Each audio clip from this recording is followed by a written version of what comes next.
Year 12. So this is today's video on the Biographer. This is the poem that we're going to link up to the one you did yesterday, the captain of the 1964 top of the form team. So both poems are about male personas and male speakers who are dissatisfied with their life. They're kind of disillusioned by what they've achieved in life, and they're measuring their success against something. So in the captain of the 1964 top of the form team, he's obviously measuring his success against an earlier version of himself when he was in the quiz and he did really well, and now he's dissatisfied with his adult life. But in this poem, the Biographer, he's measuring his success against somebody else. So he's measuring his success against the person that he's writing about. So this video will deal with the first two stanzas, next video the next couple of stanzas. So I think what we'll do just to start with is just read through the first couple of stanzas. Okay, so the Biographer. Because you are dead, I stand at your desk, my fingers caressing the grooves in the wood your initials made, and I manage a quote, echo one of your lines in the small blue room where an early daguerreotype shows you excitedly staring out from behind your face, the thing that made you yourself still visibly there, like a hood and a cloak of light. The first 4 words that I write are your name. I am a passionate man with a big advance who's loved your work since he was a boy. But the night I slept alone in your bed, the end of a fire going out in the grate, I came awake, certain, had we never met, you wouldn't have wanted me or needed me, would barely have noticed me at all. Guilt and rage hardened me then, and later I felt your dislike chilling the air as I drifted away, your wallpaper green and crimson and gold.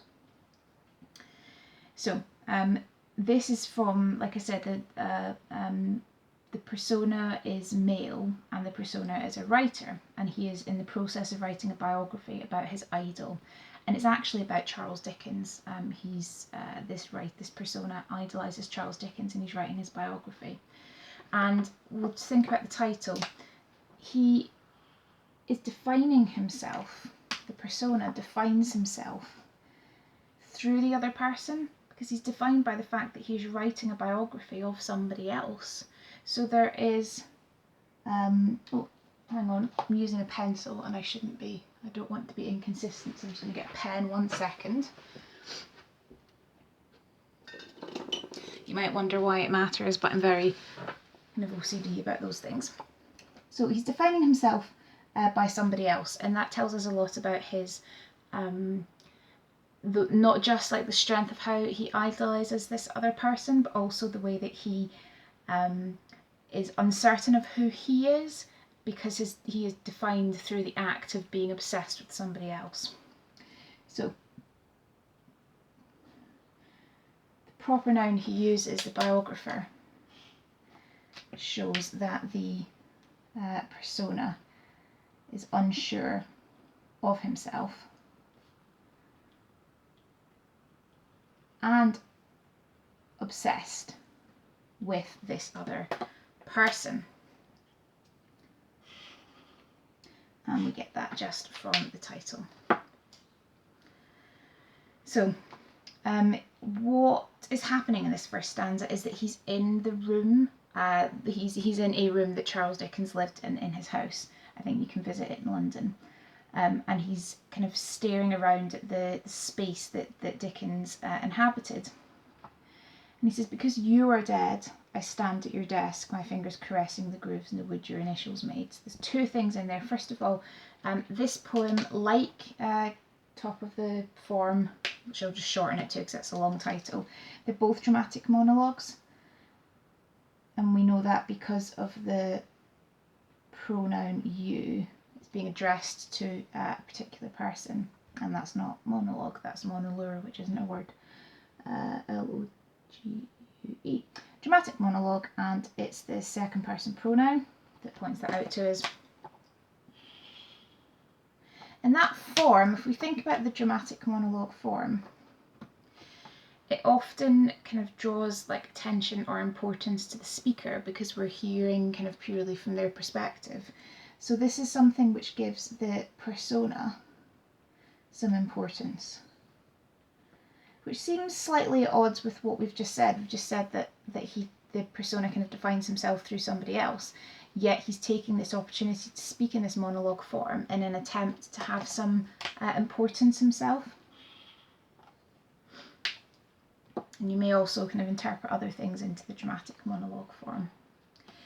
And we see the first, then in this third line, one of the first examples of how the way that he idolises Dickens is presented almost in a kind of unrequited love way. The language used is similar to the language that we might have seen earlier on when we were looking at like Valentine and meantime and close. So for example, caressing, the verb caressing, we associate with a kind of romantic love.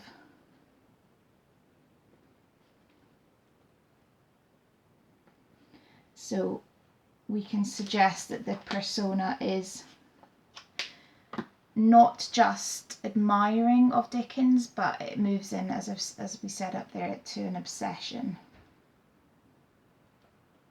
and one that has romantic connotations, and certainly unrequited connotations, which we see later on. So his fingers are caressing the grooves in the wood your initials made. And then he says, and I manage a quote. Now this is interesting, this verb, I manage a quote, because we could read it in a couple of ways. So he stood there in his idol's house, and you might interpret that as him being so like overcome with emotion and the significance of what the room represents that he's almost lost for words. He's kind of choked up with emotion and can barely manage to speak. So we've got that one interpretation of that verb, that he is so emotional he is lost for words, which, there we go, which if we think about his status as a writer is not an ideal situation to be in for a writer, is it, if you're lost for words? And a lot of what this poem is about is the person understanding their inadequacy. So this is an example of an inadequacy, really. He can only just manage to quote his idol. So there is an inadequacy of the poetic voice that is starting to appear. Now, a second interpretation of this verb, manage, would be that, and you kind of get more evidence for this later on, that there's a sense that he is obsessed with Dickens for the wrong reasons, and that actually he perhaps isn't familiar enough with Dickens' writing in enough depth to be able to quote spontaneously. He's kind of obsessed with like Dickens as like an infamous character. Dickens had a really like colourful personal life, and obviously is like an important figurehead in literature. So there's a sense here that maybe not only is the persona is inadequate because he doesn't have the words, but also because he's kind of a bit of a fraud in that he is not a proper kind of fan of the writing. He's a fan of the man rather than the writing, if you see what I mean. You separate those two things. And we see a bit more evidence for that later on. So it could be not that he's emotional and choked up, but actually he doesn't know the words. He doesn't know the quote, therefore he's only just managing to say something. And that is a different type of inadequacy.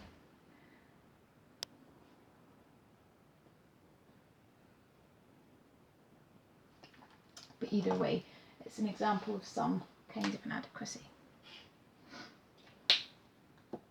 And first bit that I want you to think about yourselves is this bit. So he stood in Dickens' house and he says, I manage a quote, echo one of your lines in the small blue room. Now, I'm interested in this depiction of the room as small. Blue, I think maybe you're going to get less significance out of. I'm not sure. I'll let you play about with that. But particularly small. Why is the room being described as small? And let's try to think out of the box, other than the fact that it might be that it is just literally a small room. What else could you get out of that? So he stood in this room where an early, now I had to look up how to pronounce that, I'm not going to lie, daguerreotype, which is like an old kind of photograph basically. So there's this old photograph of Dickens, and then you get this really weird description, shows you excitedly staring out from behind your face, the thing that made you yourself still visibly there. So we're going to think about this prepositional phrase, behind your face, which is suggesting that Dickens' essence came from within him rather than being part of his person. But then this line here, the thing that made you yourself still visibly there, suggests that what made Dickens was his face and his fame and his notoriety, because Dickens was famous in his own lifetime. Lots of writers aren't, but he was very famous. Everybody knew who he was in London. So these lines seem contradictory, that the writer, the biographer, can see something from behind the face, like the talent, if you like, or the intellect.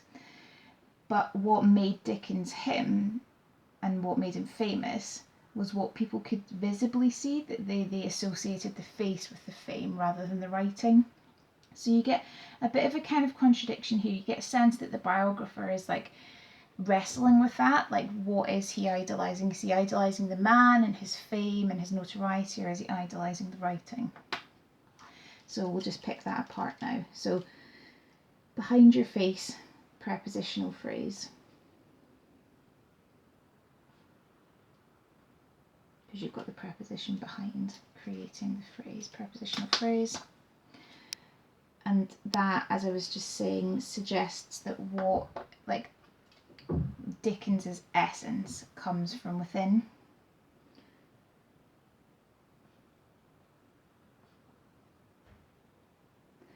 And that, if we're thinking about the poetic voice, suggests like a level of understanding of the writer that's really quite significant. That would suggest that he is a proper fan. He does understand that Dickens' talent comes from his writing. So that would suggest we have a poetic voice that really does understand the talent, and therefore that's why later he gets so disillusioned, because he realises that he doesn't have that talent and he's never going to be able to replicate Dickens's talent. And then he says, so you're staring out from behind your face, the thing that made you yourself still visibly there. I'm going to leave that, but that's the bit I was saying that seems kind of contradictory. Like a hood and a cloak of light. Now this is an interesting simile. So to take that whole phrase, where an early daguerreotype shows you excitedly staring out from behind your face, the thing that made you yourself still visibly there, like a hood and a cloak of light. So we get another bit of contradiction in this description. So this is a simile, like a hood and a cloak of light. Because what the persona is saying is that the face, Dickens's face, is like a hood, something that would shield you, and simultaneously a cloak of light, something that would shine bright and draw attention to you. So it is contradictory in the imagery that it creates, but it again shows you the kind of internal battle that this biographer is having. Does he feel like Dickens' face, Dickens' fame, has acted like a hood and shadowed his writing, the way if you imagine those like big Victorian hoods like on the bonnets or the cloaks or whatever would come forward and overshadow the face? Has that overshadowed his writing, or has his fame and notoriety acted like a light that is shone on his writing and exposed more people to it? He really doesn't understand in this stanza how to consider Dickens' fame. Has it helped or has it hindered people's interpretation of him, people's view of him? So it's a bit contradictory image, and it suggests a very unsure poetic voice. He's really kind of deciding how he views fame.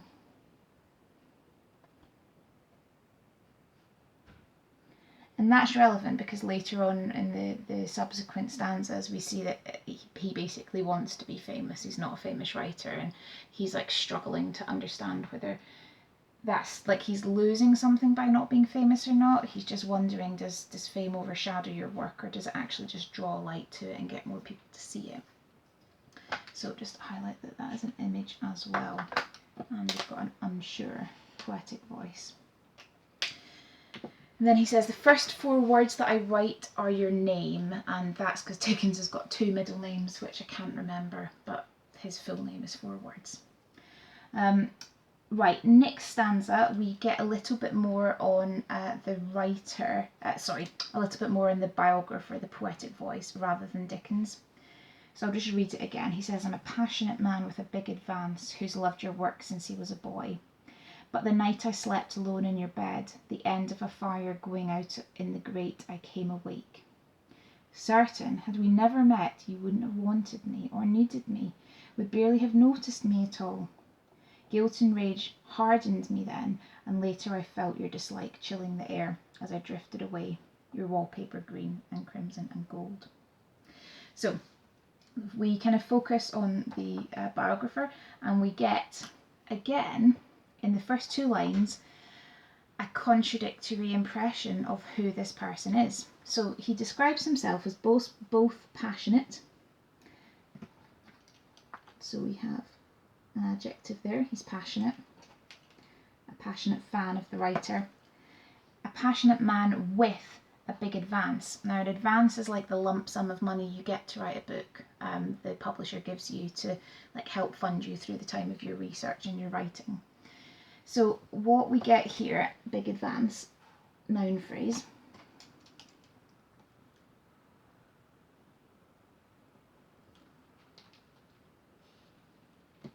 These two, this adjective contrasts and contradicts this noun phrase, so we'll consider them together and kind of juxtaposes. Juxtaposition in terms of how we interpret them, really, because passionate would suggest that he is doing this for the love of the writer, that he so idolises and respects Dickens that he wants to contribute to the body of writing on Dickens, and he wants to write a biography. Yet this suggests a much more mercenary motivation, doesn't it? He's been given this huge lump sum, and that's why he is in Dickens's house doing the research and writing the book. So what is he driven by? Is he driven by money, or is he driven by passion? So again, we have like a real confirmation that this persona is unsure of who they are. So unsure of themselves.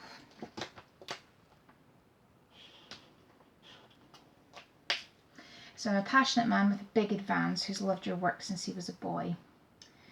But the night I slept alone in your bed, the end of a fire going out in the grate, I came awake.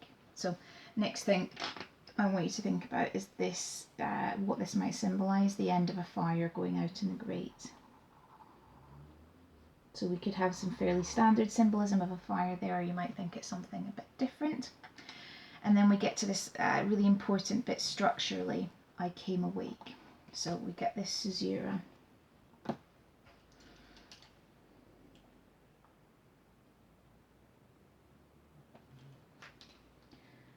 And it is kind of combined with, I'll just highlight awake as well, it's combined with the symbolism in awake.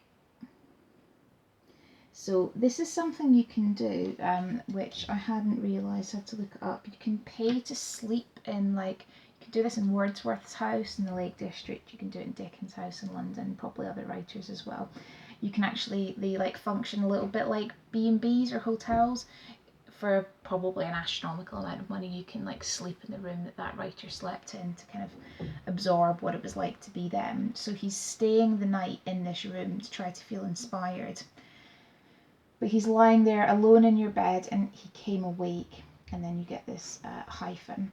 So the symbolism of awake is that he has like realised something, he has acknowledged something that changes his perspective. So what we get here is a little bit of a volta in the poem, a bit of a change in tone. So tonally, we move much more towards now, what did I say earlier, like feelings of inadequacy, feelings of disillusion, and kind of anger. So there's tonally we shift to disillusion, inadequacy, and specifically anger, because he symbolized, the awake symbolizes like acknowledgement or realization of something. And that is important if we think about the fact that quite a lot in that first stanza there's like an uncertainty, and now there's some like realization or like acknowledgement or certainty of what's happening with the poetic voice. And this is where it kind of sounds a little bit again like he's in a relationship with Dickens. Certain, had we never met, you wouldn't have wanted me or needed me, would barely have noticed me at all. So I've read that wrong. Had we ever met? Sorry, not had we never met. Had we ever met, you wouldn't have wanted me or needed me or noticed me at all. So this triplet of verbs, wanted, needed, and noticed, all form a pattern of sort of verbs, and a pattern which kind of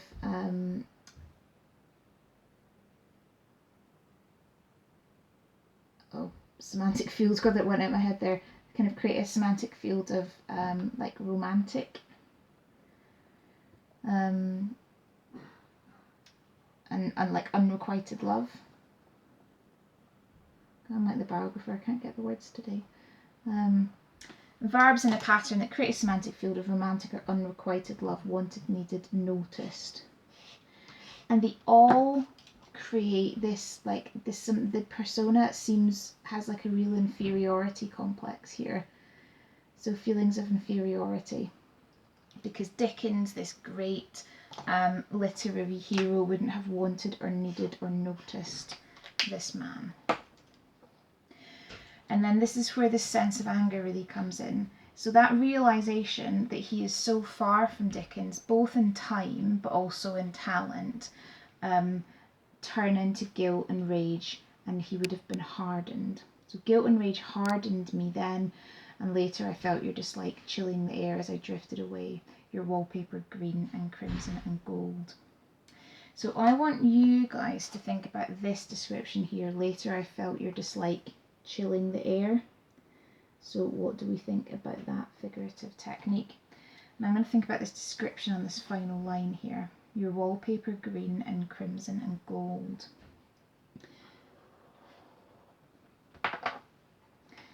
So it's a fragment, because it should be your wallpaper is green and crimson and gold. But, oh, excuse me. What I'm interested in is this description here, green and crimson and gold. So there is symbolism, I think, in this description of the wallpaper. Green and crimson and gold, those colours are suggesting something kind of luxurious, expensive. And again, so connotations of luxury and expense. And that further serves to make this poetic voice to represent himself as inferior, because he's describing the room that Dickens lived in as being so superior, so beautiful and luxurious, that therefore by implication he is almost not worthy of being in it. He's inadequate again, in a way. So his inadequacy by comparison is implied as he kind of lies in that room looking around it. Okay, that's it for the first couple of stanzas. Next video, the next couple of stanzas.